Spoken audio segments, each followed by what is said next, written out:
Olá a todos, no nosso encontro de hoje nós vamos trabalhar o tópico conhecendo a macroeconomia, ou seja, vamos listar tópicos que seriam importantes na hora do estudo de vocês. Vamos então? O primeiro ponto importante seria vocês identificar as 4 principais variáveis na macroeconomia de acordo com o autor do material didático, ou seja, o nível de preços, nível de emprego, taxa de câmbio e taxa de juros. Quanto ao nível de preços, é importante vocês observarem tanto a questão da formação desse preço, ou seja, considerando custo mais o lucro, mas aí não sendo relativo a uma mercadoria ou um produto, mas sim no geral, ou seja, uma questão agregada, que a economia trabalha com indicadores, né, agregados, ou seja, variáveis agregadas, e também com a questão da minha inflação. O que seria essa questão da minha inflação? A inflação seria um aumento generalizado de preços, ou seja, eu tenho a quantidade de bens e serviços que são transacionados na economia e, na verdade, os preços eles começam a aumentar uma velocidade maior do que o grau de transação entre esses tipos de bens e serviços praticados na nossa economia. Então, isso vai gerar inflação. Vai ter algumas causas para isso. A gente pode ter inflação de demanda, pode ter inflação de custos e também pode ter a nossa inflação inercial. Lá na frente, nas próximas aulas, a gente vai detalhar essa questão da inflação para vocês, mas é importante que vocês saibam o conceito e a relação dessa inflação com a questão do nível de preços. Também é importante vocês observarem a questão do nível de emprego, envolvendo força de trabalho, ou seja, o que seria um nível de emprego? Seria as pessoas que vão vender a sua força de trabalho para que sejam, de certa forma, remuneradas. Como assim? Vai vender a sua força de trabalho? Sim. Na verdade, sua força de trabalho vai ser um fator de produção. Aí, o que seria esse fator de produção? Deixa eu passar um pouquinho à frente aqui o slide, depois eu volto, tá? Eu tenho 5 principais fatores de produção. Terra, que estaria ligado ao meu conceito de propriedade.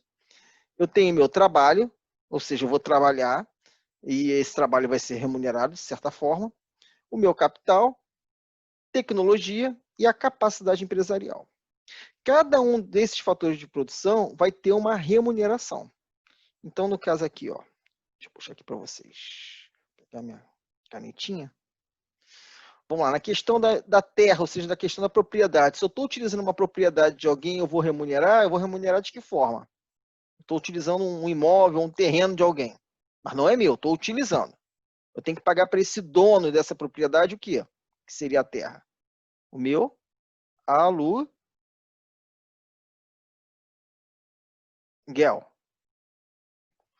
Por outro lado, se eu estou trabalhando,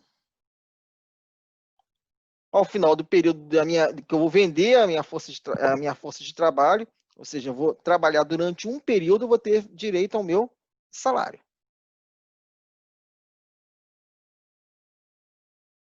A empresa ou o governo vai estar utilizando a minha força de trabalho e eu vou ter que ser remunerado por isso. A remuneração do capital, ou seja, peguei dinheiro emprestado com alguém, eu tenho que pagar o que para essa pessoa? Juros.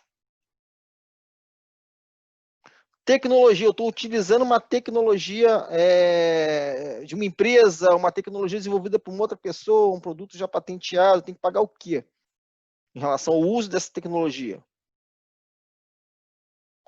Royalties. E quanto à capacidade empresarial, tem um gestor profissional tocando a minha empresa, ele vai ser o responsável por empreender, ele vai ser responsável por criar novas oportunidades, né? Ou vou ter um gestor da minha empresa, ou eu mesmo vou ser esse gestor, ou seja, essa capacidade empresarial vai ser também remunerado, nada mais do que justo do que o lucro. Então, cada um desses fatores de produção vai gerar uma remuneração em virtude do uso desses fatores de produção. Esse conceito é importantíssimo para vocês compreenderem não só questões ligadas ao aspecto da microeconomia, como também da macroeconomia. Então, vamos voltar aqui no nosso slide. Também é importante observar a questão da geração de renda, ou seja, se eu tenho mais pessoas trabalhando, eu também, isso vai gerar mais renda, e tendo mais renda, eu vou ter mais crescimento econômico. Por outro lado, se eu tenho menos trabalho, tenho mais desemprego, eu posso chegar numa situação de recessão, ou seja, em vez de ter crescimento econômico, ter uma queda da minha atividade econômica. Também é importante essa questão da taxa de câmbio, ou seja, como uma variável da macroeconomia, que isso vai servir tanto nas relações de troca entre os países, também com relação à balança comercial, balança de serviços, a gente vai tudo estudar um capítulo específico para isso, e nas relações também de salário-câmbio. Como é que vai funcionar essa questão de salário-câmbio? Deixa eu dar um exemplo rápido para vocês aqui. Ó. Eu tenho um salário de R$1.000 e eu tive um aumento para R$1.100, ou seja, um aumento em reais de 10%. Vamos supor que aqui nesse período que estava R$1.000, o meu dólar estava a 4. Ou seja, meu salário aqui estava de 250 dólares. E nesse caso aqui, vamos supor que, embora tenha um aumento de 10% do meu salário de 1.000 para 1.100, meu dólar pulou de 4 para 5. Então, nesse caso, meu salário vai ser de 2,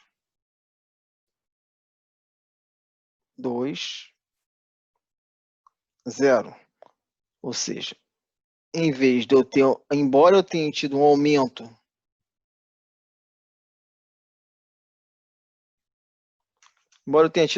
de 10% do meu salário, se eu converter isso para dólar, considerando que eu tive uma desvalorização cambial, eu tive uma perda salarial em dólares, de 250 para 220. Prosseguindo. E, por fim, a questão também da minha taxa de juros, que também vai ser uma remuneração do fator de produção, ou seja, eu vou pagar, na verdade, eu estou utilizando capital de alguém, capital financeiro de alguém, e meus juros vai ser a remuneração do uso desse capital, e vai ser importantíssimo depois para a gente observar pontos como política monetária, políticas de concessão de crédito e também do custo do dinheiro. Ou seja, se eu tenho uma taxa de juros mais baixa, significa que o uso do dinheiro, o custo do dinheiro vai ser mais baixo, vai ser mais acessível. Se eu tenho uma taxa de juros mais alta, mais elevada, significa que meu custo de dinheiro passou a aumentar. Face a isso, eu peço outros pontos importantes para vocês observarem. Eu peço que vocês estudem a diferenciação entre a macroeconomia e microeconomia. Então, vocês fazem uma pesquisa, né, verifiquem pontos que seriam específicos para serem estudados em macroeconomia, pontos específicos a serem estudados em microeconomia. Você tem um vasto material para vocês pesquisarem. Também a questão importante seria o trade-off, ou seja, se por um lado eu posso fazer uma política estimulando o crescimento econômico, por outro eu posso ter que tomar cuidado com a inflação, porque se tiver muito crescimento econômico eu posso gerar uma situação de inflação. No entanto, se eu também controlar muito a inflação, eu posso gerar uma situação de recessão, ou seja, eu posso travar o crescimento econômico. E também diferenciar o que seria um crescimento econômico de um desenvolvimento econômico. Crescimento econômico está mais ligado ao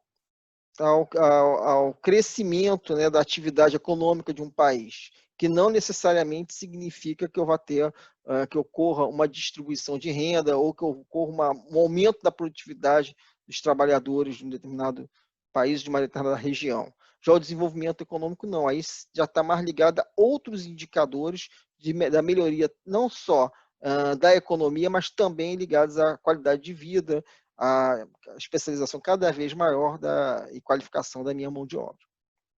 E, por fim, também a questão do aumento da produtividade, ou seja, de que forma esse aumento da produtividade pode gerar aumento de salários, sem que isso possa comprometer ou impactar a inflação.